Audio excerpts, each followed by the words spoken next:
It has been 1 year since the police killing of Daunte Wright in Minnesota. The 20-year-old was shot and killed during a traffic stop. Former police officer Kim Potter was convicted of manslaughter and sentenced to 2 years in prison for Wright's death. The killings of Wright and other black men and women by police officers has led to calls for more accountability within law enforcement and the criminal justice system.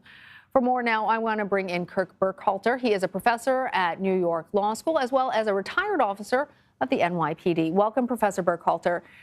So let's start off combining your role as a professor. How do you grade the progress that we have made in police reform over the last year?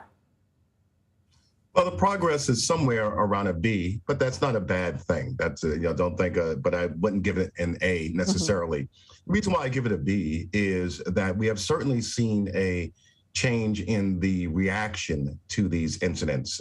We've seen vigorous prosecutions, vigorous investigations, and I say prosecutions not to say every police officer needs to be prosecuted, but at the very least, we see that the state and federal authorities are investigating these types of incidents rigorously. But keep in mind that's reactive. The proactive change, right, to prevent these incidents has been somewhat slow. We've certainly seen a lot of protests, a lot of public outcry, but we haven't seen a lot of legislation, much legislation rather, in order to cause some form of impact to prevent such incidents. I really like the way that you phrase that, Professor, because reactive, we have heard these names, Daunte Wright, George Floyd, Breonna Taylor, the list goes on, as you are well aware, and we've reacted to all of those, but it doesn't seem like there has been systemic change. How you wear the hat of having been an NYPD officer 20 years, you retired as a detective. What is it about the system that needs to change? And I know that that's a big old question I'm throwing your way, but you're uniquely positioned to answer it. Well, it is a very big question. And when we talk about the system, let's start at the very top. If you want a good apple, you go to the tree, so to speak. You don't go necessarily to the supermarket. That's not always going to be the best place.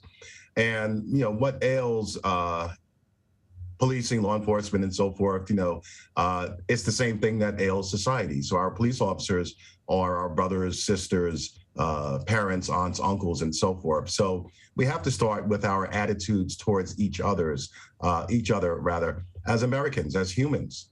And that is where the change starts. Further, have to agree on some form of national standards. I've certainly have been a proponent of better educating and training our police officers. And the focus for me has always been on education. Whenever we think of training, we're thinking of teaching folks to react.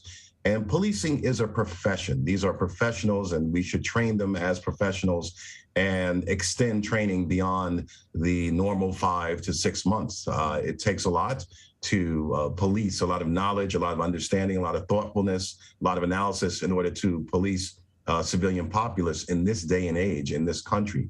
And the way we've been doing things is certainly, to a certain extent, outdated. So moving policing into the 21st century, that has to be job number one.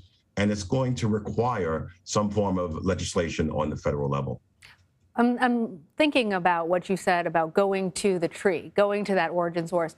And I wonder about recruiting and how I was speaking with somebody who is a police officer about how difficult it seems to get people excited about joining law enforcement, given this period that we're in, particularly people of color.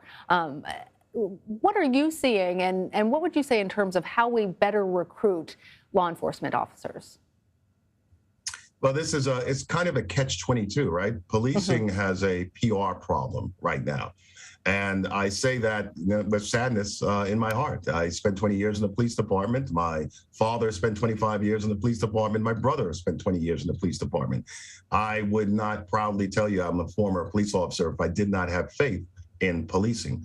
However, there's such a black eye given these incidents that have occurred, and with the proliferation, the ability to spread these incidents and the videos on social media and so forth, it's very difficult to recruit people of color and to police their communities. So police departments have to kind of rethink how they do so. We are seeing, a rise in people of color who are commanding officers and police commissioners around the country, and I think that's a great first stop.